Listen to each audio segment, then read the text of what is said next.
Hello, everybody. I'm a practicing therapist and a doctoral student of psychology. Let's talk about the one thing that can make you stand out to an avoidant in a good way. This is a positive video. I try to make most of my videos positive. Most of the negative videos I make, actually, most of my videos are actually requested. I was about to say most of the negative videos I make are requested, but I think most of the videos are requested, including this one. And today we're going to talk about how you can stand out so that your partner can really see the value that you bring, because all of you guys are extremely valuable, okay? And I want you guys to have that in your life so that whoever you're with can see that too, and you guys can have a happy relationship. That is my goal for this channel. It's always been, okay? And so the one thing that I think can help you to stand out is to not get triggered easily. Believe it or not, a lot of people are not like this, and that's okay. We're all a work in progress. We all have our own triggers, right? We all have our own triggers. I still have mine, right? And I'm pretty level-headed, but I still don't like criticism. I'm okay with it, but it's a little bit annoying for me, and I definitely can feel myself shutting down. Everybody has their own triggers. I don't know what yours are, but that one's mine. But trying not to get too triggered too easily and not taking things personally, especially if you're anxious or fearful. I know you guys tend to take things more personal, okay? And the reason why this can help is you can also not take your partner's triggers personally. Avoidants, when they're triggered, they crash out and they get very negative, and sometimes they say things that are hurtful to the relationship, which can make you, an anxious or fearful individual, if you're leaning anxious, feel like they don't care. And when you feel like they don't care, that's when you get triggered.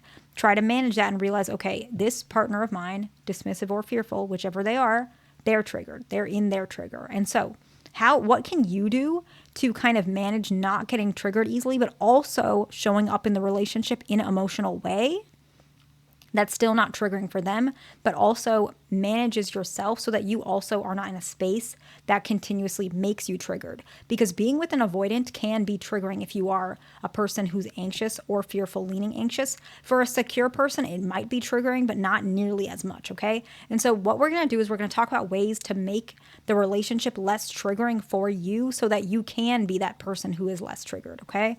That's kind of the goal for this video. So the first one is any sort of self-declaration and clarity, okay?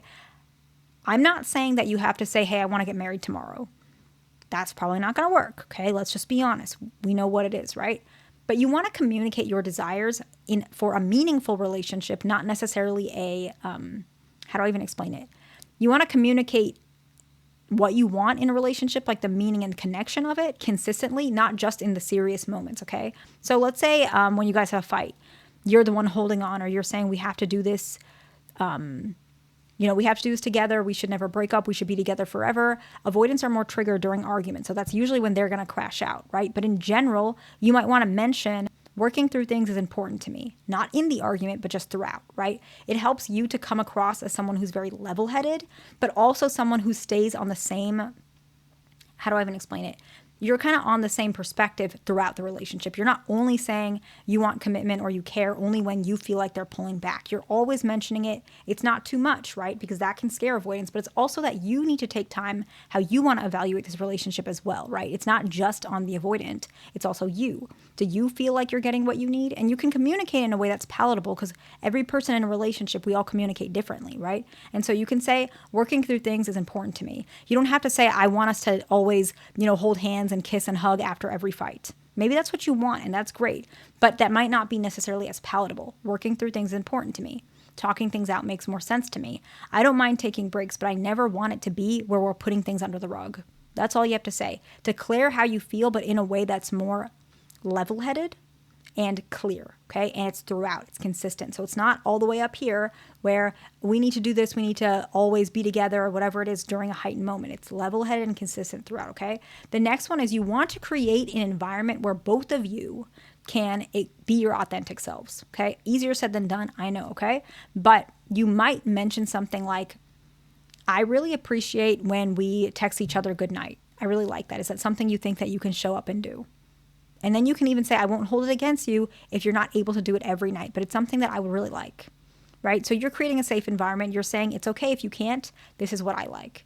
You communicate that that's what's safe. You might even mention, let's say they tell you they're a person who, maybe they admit that you're not the first person that they pulled away in the bedroom with. Maybe they had an ex before you and they also withheld intimacy or shut down intimacy. Let's say you guys don't have intimacy in the relationship anymore. Very common with avoidance. They pull away in the bedroom and they admit that they had this problem with their previous relationship as well. They admit that. Instead of you being upset and saying that they have a problem, they need to go to therapy, whatever it is, that's probably helpful, right? But you might, not the way you say it, but like them going to therapy is what I meant. But maybe you can say, I appreciate you opening up and admitting that. I'll try not to take it as personal. Just creating an environment that's a little bit safe. The next one is you want to manage your emotions in your own way independently, okay? I'm going to explain it because I'm really bad at like summarizing points like off the top of my head. I don't know why, just the way I am, okay?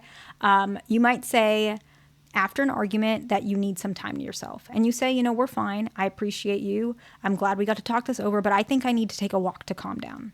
Or maybe after a long day, you need to play like calm video games, right?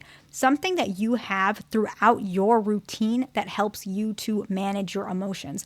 The reason why I think this is very important, because avoidants do this naturally. I actually didn't even realize a lot of people do not do this because this is how I've always operated my whole life. This is how my partner operates. I used to be avoidant and he also used to be avoidant. But like for me, cooking is one of mine. Cleaning is one of mine. Exercising or like walking or like running. Those are like mine. And I always have that in it. Mine's is so regimented. A lot of people like actually make fun of me for it. I don't care. But like, I'm like very structured, right? I need this time. No one can take that time from me. That's the way I am. I'm still like that. I'm a little more flexible, but that's the way I am. And it helps me to just, I manage my emotions, manage who I am. I like it. Like it makes me happy. I feel more independent. I feel more like just myself when I do things like that. And you might not feel necessarily like that, but a lot of people, they don't always, especially people who are anxious, they actually stay in their emotion a lot longer than is healthy. That's okay. That's the way because avoidance, sometimes they do the managing emotion too much, right? And it becomes a deactivation strategy. But in general, if you have that built into your routine, you won't lean into your emotions all the time, or you won't let the trigger get to you as much because you have other things you have to worry about. You're playing whatever game you're playing. You're making bread and you want to perfect it. You're taking a walk. You want to enjoy or take pictures, whatever it is. You have other things to focus about than feeling that trigger that was bothering you, okay? The next one is you want to address issues early. Doesn't mean that you're going to pick on it or, make a big thing out of it, right? But you still want to mention, hey, that made me a little uncomfortable when you said that. I don't like when you do that. Or maybe your partner made like a joke that they thought was funny. Some avoidants do that because they get uncomfortable with serious situations, especially fearful avoidance. I'm not picking on you guys. I know a lot of people in my audience are fearful avoidants, but some of you guys do that, right? You're a little uncomfortable and you want to break the ice by like making a humorous joke, but sometimes it comes across a certain way. Not your fault. You guys have a lot of trauma. But let's say your partner is anxious attached. They might take it a certain way. Actually, even dismissive avoidants don't like it, but dismissive avoidants take it a different way. But never mind that. In general, if someone makes a joke that makes you uncomfortable, even if they didn't mean to, you might say, hey, I don't think that joke's funny. Can we not do things like that around me? It's just not the way I am. I don't understand it. Whatever it is, have that communication early so that you can let them know, hey, if this continues to escalate, I'm obviously going to have a problem with it. I might need time for myself. I might need to process. It doesn't mean we're going to break up, but it does mean that I'm going to be disappointed. Right? It might just be that, but a lot of times that's all an avoidant really needs to understand. This person is calm, they're not reactive, but they're serious about it, right? And the last one is you want to have some sort of, this is for long-term relationships. A lot of this is more for long-term relationships, but in general, you can use it for any situation. You want to discuss the direction of the relationship without pressure. I kind of want to say like unattached conversations, but I don't know if that's the right word. Basically, let's say you guys want to move in together. You want to give an interval rather than an exact. Let's say in your mind, you would like to move in together probably in about 3 years, okay? Let's say that's your plan. Maybe you guys are doing your undergrad and that's when you graduate. And that's when around the time you plan to get a job. So maybe you want to buy a house together. I don't know what your goal is, okay? Maybe you want to say, I hope we can explore moving in together in the next 2 to 4 years. So you didn't say 3 years, but you said something around there. Sometimes it's a little bit more open-ended. You might even say, I'd like you to think about that. And I want to talk about in a couple of months how you feel financially, the benefits, pros and cons. And I want you to give an actual logical reasoning behind it because I feel like this is important. Have some conversations that don't necessarily have pressure, but it also is your perspective, which means if this is not something we can do right now, I'm okay with that. I just want to hear the logistics of it. I just want to hear your side of it, okay? So those are some ways to make you stand out. Let's go ahead and summarize and we'll wrap it up, okay? Self-declaration is the first one. Emotional safety is the second one. Third, have a way to manage your own emotions, some sort of decompression routine. Fourth one is you want to address issues early. And 5, have some sort of unattached or non-pressuring conversations about the future while still having some direction, okay? I hope this video is helpful to somebody. Please like, subscribe. I'll see you in the next one.